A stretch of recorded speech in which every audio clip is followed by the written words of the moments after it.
Welcome to the HR Community Podcast. My name is Shane O'Neill, founder of Civitas Talent, the HR and HSE recruitment community. Each episode, we will host HR leaders and discuss their journey and discover best practice HR solutions across the HR industry. Whether you're a CEO, HR executive, or operating across the wider HR space, this podcast is for you. Please like and subscribe, and don't forget to comment and share your reviews. Enjoy the episode. Good morning, everyone. Welcome back to another episode of the HR Community Podcast. This morning, I'm joined with Jamila Malkoun from HESTA. Good morning, Jamila. Morning, Shane. How you going? I'm very good. Before we jumped on, everyone, we were just having a little chat about the weather at the moment. Everyone coming down with the cold, so bear with us while we power through. Over to you, Jamila. Give us a little bit of an overview, who you were, and a little bit about HESTA and your role there. Yeah, thanks, Shane. And yes, we asked, I don't know whoever's listening from Melbourne, but it is absolutely freezing. Today was 1 degree in the morning. So, Wow. yeah, Shane and I were talking about how cold it's been. So I work for HESTA, so I lead the talent acquisition team at HESTA. I've got 3 wonderful talent partners that report into me that certainly take care of the hiring needs of our business. I've been at HESTA for just over 4 and a bit years. HESTA is a industry super fund for the health and community sector. And so we do some great work in that space. Before HESTA, I hadn't been in financial services, so this was certainly a big learning curve for me. So my career spans probably about 23, 24 years in HR. So I started off as actually working in as a personnel officer in Maya many moons ago, doing sort of contracting, rostering. Then I moved into payroll. And then from payroll, I moved into a HR consultant coordinator role.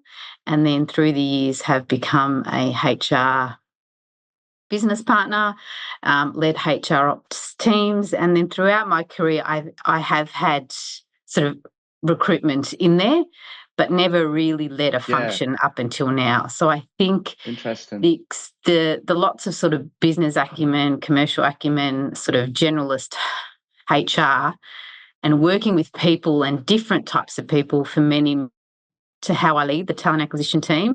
So certainly when I first started, there wasn't a dedicated talent acquisition function here at HESTA. So we had a couple of generalist recruiters that when a role came in, depending on who had how many roles, they would then get allocated the role, and then they would go out and help the hiring manager with that recruitment assignment. And then I sort of came in and thought, I reckon we can change this up a bit. And so I introduced like a talent acquisition partner model where they had certain client groups for good. So they kind of immersed themselves with the business, got to know the hiring managers, and really partnered with the business on what their talent needs were. And that seemed to have helped HESTA grow in numbers, which is awesome. Which is great because I joined HESTA in a period of growth. So we've sort of doubled and a half in size. That's in unreal. The last sort of 4 years. Yeah, that's unreal. And I remember a couple of weeks ago when we were speaking and we were starting to plan the podcast, and we both started to talk a little bit about your experience, which you just touched on. And I was saying how from a HR perspective, often people I speak to generally, they'll come from the more traditional HR route, or maybe they've come from a recruitment route into HR, where you've kind of done it the other way around. You've gone through the HR generalist from HR to payroll and everywhere in between, and then you've sort of delved into the talent acquisition side. Do you feel with your experience already on, I guess, the other side and within the wider people culture space, that was kind of an advantage walking into talent because you could kind of see it at different lenses, or? Oh, definitely, which is kind of why I touched on before around how I thought, I don't know if a recruitment generalist is what we need. It is quite a reactive role. How about we take the HR business partner model and sort of apply that to talent? And it worked wonders because hiring managers really appreciated someone that kind of understood where they were coming from, what they needed, what their team was doing, what the market was like. So it was a good education piece for them. So I think coming in with that lens around, and, you know, things like we look at workforce planning, we look at employer brand, we look at innovative ways that we can source. And I think having worked for many years across many different areas, I've kind of had a sort of a more broader approach, not just how am I going to fill bums on seats. It's like how are we going to do it in a very deliberate, purposeful way that's going to have an impact on the business and in turn our members, because that's what we're here for. We're here to serve our members. And so for me, it was thinking big picture and getting the foundations of our team and our structure right so we can then service the business.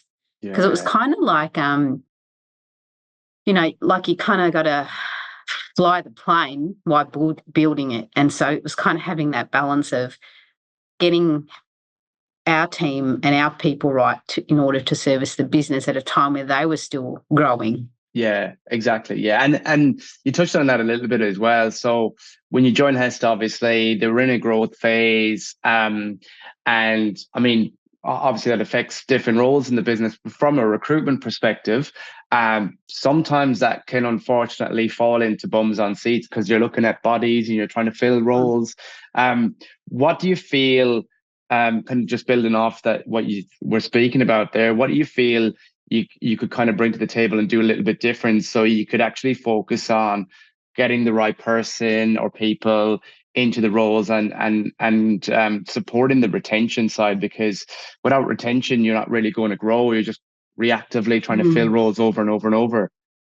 Yeah, look, it is a really hard balance, especially if you've got a certain number of roles you need to fill in a certain number of time. And many of us can fall into the trap of sort of it's good enough as opposed to it's perfect. And I think you've got to balance the sort of quality versus quantity rules, but we always kind of focused on the quality. And I think it's really important for our talent partners to be able to manage their stakeholders and say, this may take a little bit longer, but I assure you we're going to get the right person. So if you can manage the expectations of the hiring manager around how long it will take, and you ask them the question, do you want us to fill this role super quick but not necessarily find you the perfect person, or do you want to give it a little bit of time and make sure we get the right person? And what's also important is the ability to sort of know which roles are coming up. And so we're not just, okay, I get a recruitment assignment in the system, now I've got to go out and recruit. Our team knows what's coming up in each of their client areas. And so the client, the business group may not need that person until, say, we could be in July and they don't need them till November. Doesn't mean in October we start. So we start looking at the market and very much talent pooling, keeping candidates warm, reaching out. And a lot of that then helps time to fill in some very niche roles. So I think it's important for that pre-planning and managing expectations of the hiring manager that these things don't just happen in 2 weeks. Exactly right. Do you find as well, given your seasoned experience in HR, which some can relate a lot to, I guess, business psychology and psychology in general, like, do you feel that experience as well enabled you to sort of think a bit more bigger picture with talent acquisition? Because I guess you're trying to assess not just someone's skills, you're trying to assess, okay, is this someone that's going to be with our business for a very long time? And similarly, you're assessing a hiring manager as to what they really need and want from the role. And maybe it's not what they have in their head at all. Maybe it's completely different. Yeah, I think what's really crucial in our area is the relationship management. So it's a relationship management with the hiring managers, but it's also with the candidates and also with the rest of the business. And to me, that's really important, to be able to kind of speak up when you need to speak up and to kind of know when to pull back and not. So there's some managers, they're all kind of different people, different styles. So it's very situational management. And so some managers are really involved and want to, get in there and shortlist straight away, and they're happy to look at hundreds of applications, and they're happy to do this, and they're happy to write the guides, and they're happy to do this. Where we've got other hiring managers where they may be a little bit time poor, or they really trust their talent partner because their talent partner's a SME in their space, and will go, just tell me the top 5 pick after you shortlist and screen them, and then I'll have a look, and then we'll decide on who we progress.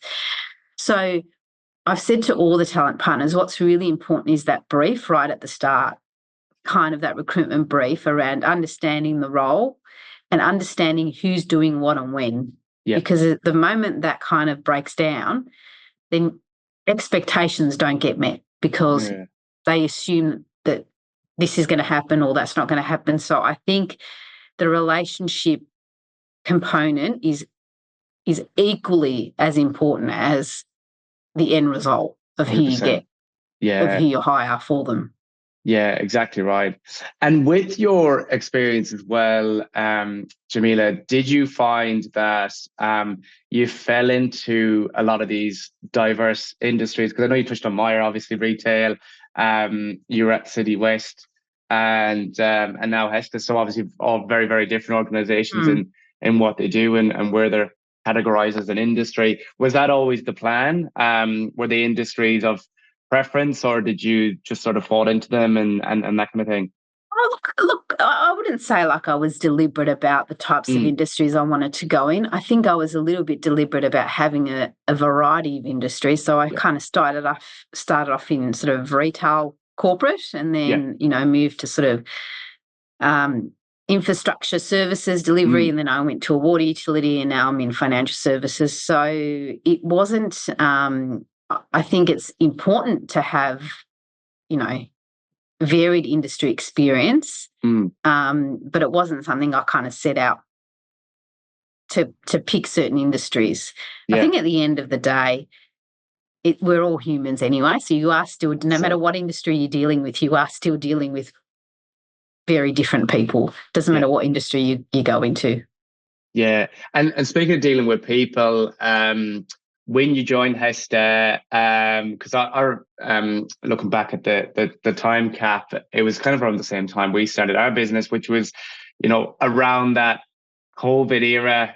Dare I say, I swore I wouldn't say the word again, but around that COVID era as well. Like, did you feel like that was a very not so much challenging, but it was a very interesting time, I guess, from a talent perspective, because one minute you're growing and you're hiring and you're out in the market, next minute there's a lot of question marks, the next minute we're back out again. And I mean, now I know in my world, there's pockets of HR that are super, super busy, and there's pockets like talent that are a little bit quieter. Did you find it was a bit of a journey over those 4 years?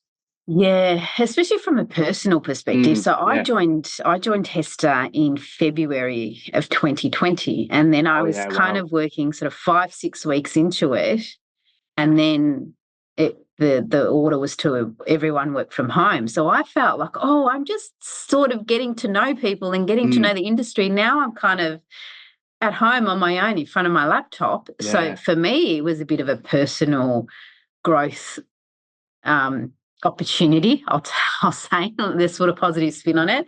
Yeah. So for me, getting to know a new industry, getting to know a new role, getting to know a new team, very early weeks, and then going fully remote, I personally found it a very hard adjustment. And you probably can't tell, but I'm a very people's person, and so I felt a little bit isolated, and I felt I had hardly worked from home too, so it wasn't something that I was used to doing. So not having the physical presence of people for me was a challenge. But from a I suppose job and position perspective, we had to change our process super quick. Yeah, so we went straight from face-to-face interviewing to Zoom interviewing. The way we reached out to candidates, dealing with candidates that were in a very vulnerable way, because a lot of companies panicked and sort of put brakes on hiring, and so all these candidates were left like, oh, there's nothing opened, we're in the middle of a pandemic, I'm out of work, no one's hiring. And so candidate emotions were quite high. And so I remember speaking to the team saying, we need to be very mindful that these candidates are in a very vulnerable time too. Yeah. And so we kind of actually changed our comms a little bit. So what we wrote in emails was a little bit more personalised, and how we dealt with them. There was a little bit more of a sensitive approach, but our processes went fully remote like everybody else. And that was a bit of a change, because we went from full in-person interviews to full Zoom interviews. So, we also talked to hiring managers around what that means and how you should conduct yourself in the Zoom interview, and distractions and things like that. And I know many of us during some of those interviews, we'd have kids in the background running around. And so we always have to say, look, apologies if you see my kid running at the back of me, it's all good. And the candidates would have a bit of a giggle and go, yes, me too, please don't. So you kind of had this, bit more laid back approach in an interview, knowing that these people are interviewing in their house, in their lounge room, when there's so much going on. And so it kind of just changed the approach. That's right. And then Zoom interviews were here to stay. Even when we went back to the office, we still have that as an option. 100%. And I really like the human touch there as well. Just even something simple like rewording the communication in the email, like it goes a long way, and it continues to nurture that kind of experience and the whole experience when you are I guess in a recruitment process in such a volatile time as well. But there's so many funny stories as well off the back of some of the Zoom interviews. Like I know I've been involved in some. I had one where the person started to swear a lot, where it turned out her cat was scraping her leg under the desk. Oh no! And so that was an instant ouch. Yeah, that was an instant reaction. So it's quite funny, but some reason, and cats and webcams, cats would always go for the camera straight away. But toddlers seem to have made a really big appearance, and some not in my, but there were some toddlers that didn't have any clothes running in the background as Hilarious. well. There was it was very, very cute. And poor people that are in the interview would be mortified. And you would be. About it. You would be. Yeah, it's fine. 100%. And even like when we talk a little bit about that human touch or that human element, and you said it yourself, like Zoom and certain technology that we kind of had to just learn and adapt in HR and talent acquisition pretty quickly. A lot of it's here to stay. What are your thoughts on I guess the future of tech and AI and stuff like that with relation to talent acquisition? Because I know a lot of companies, a lot of the big techs and even the big banks and stuff, they've invested a lot in AI and tech to streamline their recruitment practices. But I know with some, the technology is replacing some of the human element in part of the processes. Like, have you done anything like that, or what's your sort of opinion on a lot of that kind of stuff? Look, we haven't yet. Yeah. So a lot of our roles, and for me, I think it's very organisation dependent. So a lot of our roles are kind of that sort of niche. We've got a lot of niche, sort of hard to fill roles that we don't necessarily get the huge volume. So I don't know, you take a Coles, they would get thousands of applications for roles. And so you could see how AI would help streamline some of that shortlisting. And certainly I don't think AI is here to take jobs, but I think it's certainly here to help enable us to be more effective at what we do. And so how you use that technology is pretty important. And I think ensuring that even if we do introduce AI, that it still takes away some of that bias and is not going to replace all of the human element. So we will probably be introducing it at some stage, but we haven't, I suppose we haven't introduced it yet in our process because we are a smaller organisation. We don't have the volume like other companies, and we want to make sure that we get it right so that our candidates aren't impacted negatively from it. And, there is kind of talk around sort of that skills-based assessments too.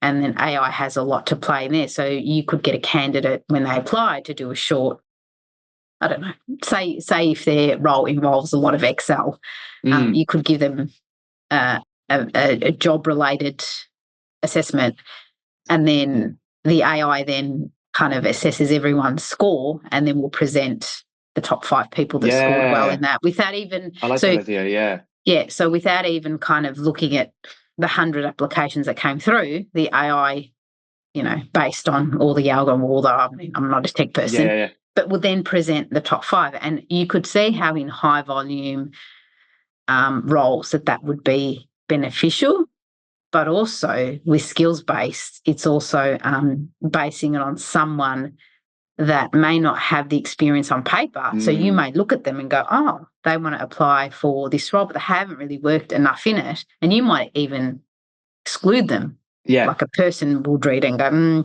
you don't have it, I'm going to exclude you.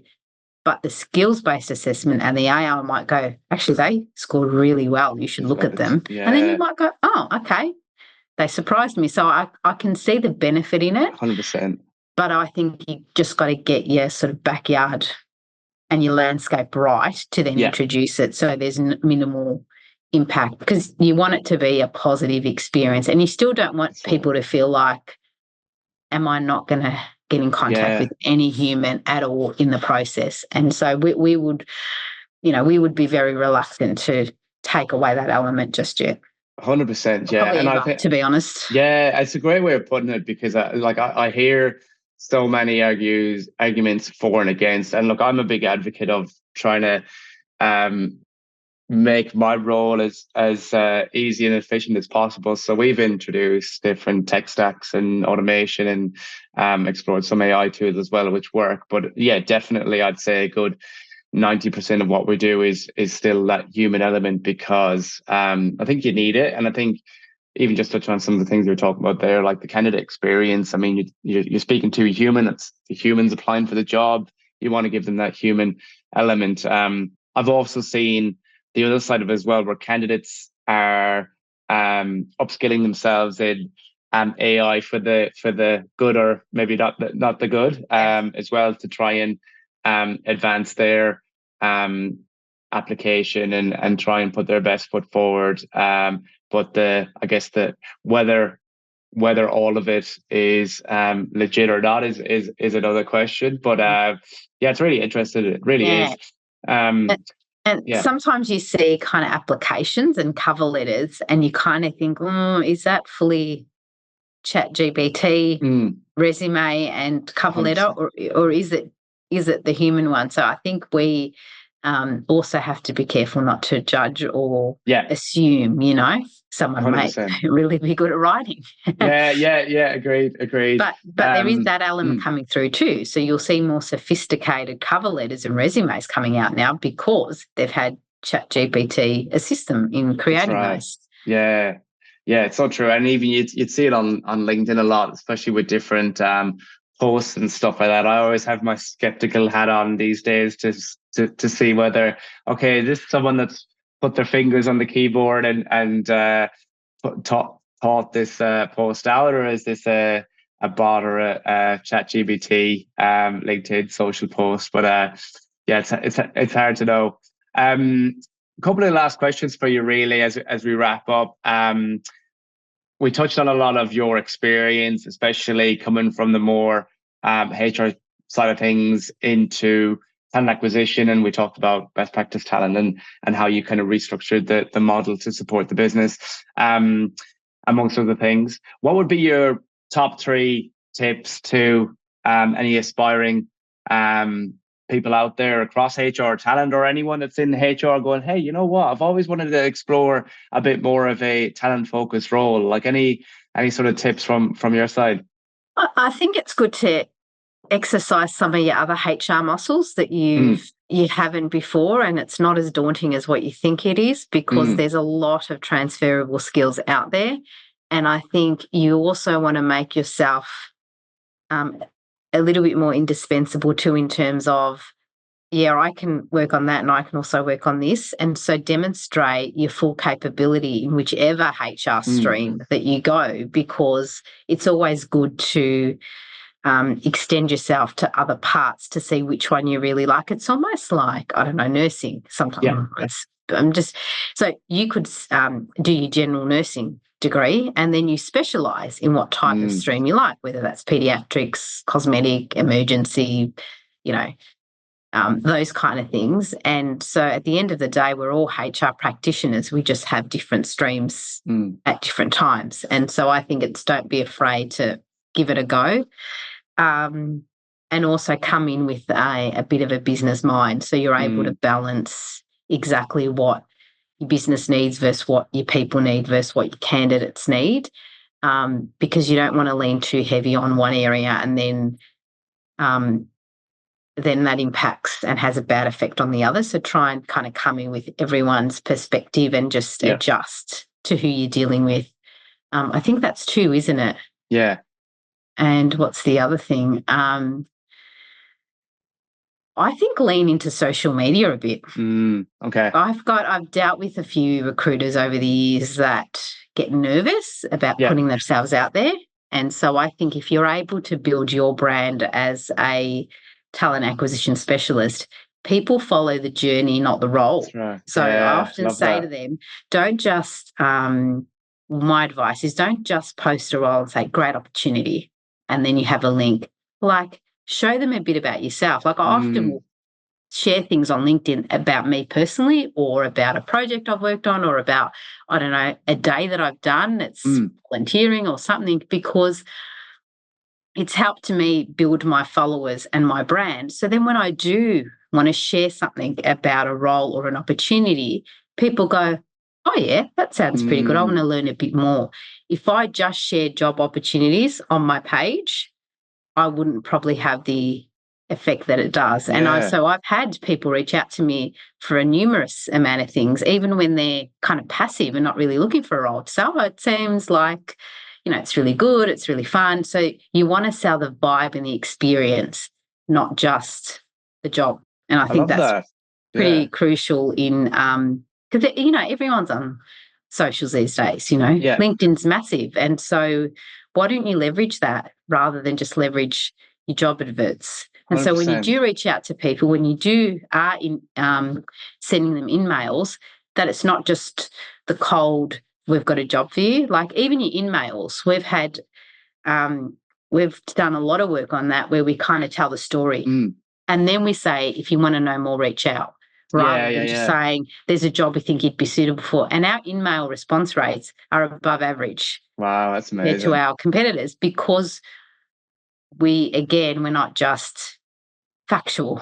And, we're like, we've got a personality, so. I love that. Yeah, I love that. And I think it's so important. And like, I've seen it a lot, as you have, even on the branding side. I've seen people just kind of regurgitate the same company brand and story over and over and over, whereas sometimes the people itself can tell their story. So like the talent team, and as individuals, they're on there, they're social, they're engaging, they're telling the story. And like you say, sometimes people are thinking, okay, I need a new role, I might apply to this role, and they're not just thinking, okay, I want to apply to this employer, I might want to speak to this talent person who I've followed their journey through the years, and I'd be really interested to get their market insight, their guidance, or whatever,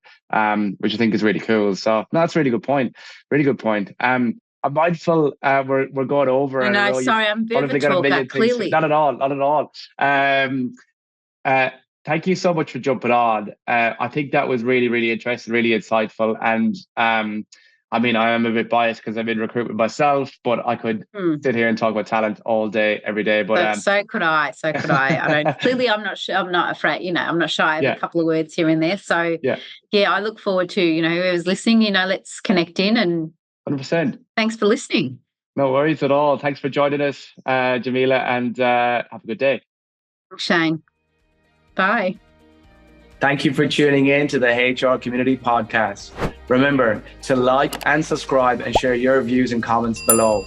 This podcast was brought to you by Civitas Talent, the HR and HSC recruitment community.